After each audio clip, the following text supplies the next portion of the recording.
CPI Ayyappancoil local സമ്മേളനം സമാപിച്ചു. വിവിധ പ്രമേയങ്ങൾ സമ്മേളനത്തിൽ ഉയർന്നു. ഷാജി മാത്യുവിനെ ലോക്കൽ സെക്രട്ടറിയായി തെരഞ്ഞെടുത്തു.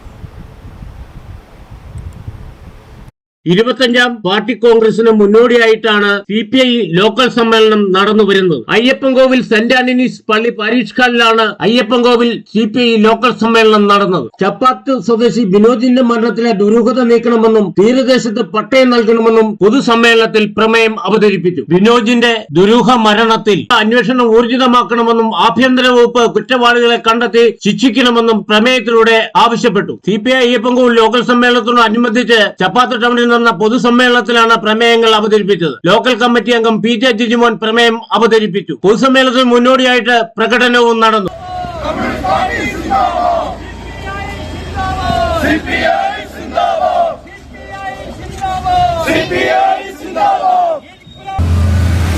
നിരവധിയായ പ്രമേയങ്ങൾ സമ്മേളനത്തിൽ അവതരിപ്പിക്കുകയുണ്ടായി.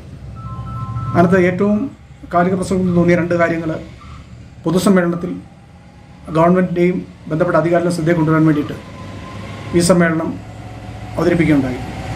അതിനകത്ത് ഒന്നെന്ന് പറയുന്നത് ചപ്പാത്ത് സ്വദേശിയും ഉത്തര ടൗണിലെ വ്യാപാരിയുമായ പുതുപ്പറമ്പിൽ ശ്രീ PK മോഹൻ്റെ മകനായിരുന്ന ബിനോജ് മോഹൻ ഈ പ്രദേശത്ത് താമസക്കാരുമാണ്. ഈ മേഖലയിലുള്ള മുഴുവൻ ആളുകൾക്കും പട്ടയം കൊടുക്കുന്നതിനാവശ്യമായ നടപടി സ്വീകരിക്കണമെന്നൊരു പ്രമേയം സമ്മേളനത്തിന്റെ ഭാഗമായി വന്നിട്ടുണ്ട്. സമാപനത്തോടനുബന്ധിച്ച് ചപ്പാത്ത് ടൗണിൽ നടന്ന പൊതുയോഗത്തിൽ ലോക്കൽ സെക്രട്ടറി ഷാജി മാത്യു അധ്യക്ഷത വഹിച്ചു. മനു K. ജോൺ, CPI ജില്ലാ കൌൺസിൽ അംഗം മുഹമ്മദ് അഫ്സൽ, മണ്ഡലം secretary VR Sasi, Varoor Somar MLA, Nisha Mol Binoj, VT Shan തുടങ്ങിയവർ സംസാരിച്ചു. Idukki vision news, Ayyappancoil.